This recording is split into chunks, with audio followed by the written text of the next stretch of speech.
আপনাদের সকলকে নমস্কার জানাই। আমি শ্রী বিশ্বনাথ চক্রবর্তী, রাজ জ্যোতিষী। আজ আপনাদের সাথে যে বিষয়টা নিয়ে আলোচনা করব সেটা হচ্ছে কেতু গ্রহ। হ্যাঁ, ঠিক শুনেছেন, কেতু গ্রহ। আমি মাত্র দুটো লগ্ন আর দুটো রাশি নিয়ে শুধু আলোচনা করব। দুটো লগ্ন আর দুটো রাশি নিয়ে আমি আলোচনা করব। 30শে জুনের পর থেকে কিন্তু আপনাদের এই এফেক্টটা শুরু হবে।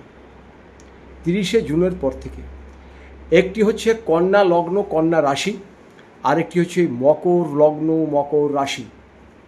কন্যা লগ্ন কন্যা রাশি আর মকর লগ্ন মকর রাশি, আপনাদের হাতে কিন্তু বেশ কিছু অর্থ চলে আসবে, প্রচুর অর্থ চলে আসবে।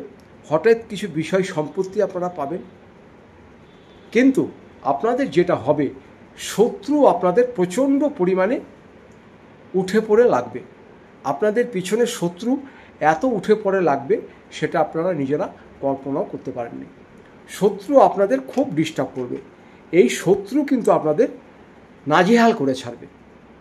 তার জন্য আপনারা কোনো ভয় পাবেন না। আপনাদের কাজ আপনারা করুন, ঈশ্বরকে ডাকুন।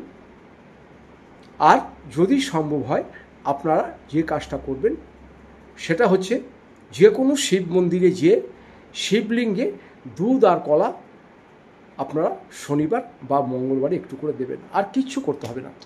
শত্রু আপনাদের একদম নাজেহাল করে দেবে। শত্রু হওয়ার দুটি কারণ, একটি হচ্ছে আপনাদের হঠাৎ করে কিছু প্রাপ্তিযোগ হবে, হঠাৎ করে বেশ কিছু অর্থ আসবে, হঠাৎ করে গাড়ি ঘোড়া কিনে নেবেন, হঠাৎ করে বাড়িঘর করবেন, হয়তো নতুন বাড়িঘর কিনলেন। আপনাদের বিষয় সম্পত্তি প্রচুর বাড়বে। তার জন্য আত্মীয় স্বজনরা আপনাদের পিছনে এত শত্রুতা করবে। ব্যবসা বাণিজ্য যারা করেন সেক্ষেত্রেও শত্রুতা হবে। অফিস কাছারি যারা কাজ করেন তারাও শত্রুতা করবে। শত্রু আপনাদের কিন্তু একদম পিছনে পড়ে থাকবে, নাজেহাল করে দেবে। সেদিকটা লক্ষ্য রাখবেন। নিজের ভিতরের কথা কাউকে আপনারা বলবেন না। আর এই ছোট্ট কাজটা করুন, সেটা হচ্ছে কোনো শিব মন্দিরে যেয়ে একটু শিবলিঙ্গে দুধ আর একটু কলা দেবেন শনিবার বা মঙ্গলবার, দেখবেন অনেক ভালো থাকবেন। এরপরে যদি মনে হয় আরও কিছু জানবেন, আমার নিচের নাম্বারে যোগাযোগ করবেন, আমি আপনাদের পাশে আছি। সবাই ভালো থাকবেন। আপনাদের সকল পরিবারকে দুহাত জোর করে নমস্কার জানাই।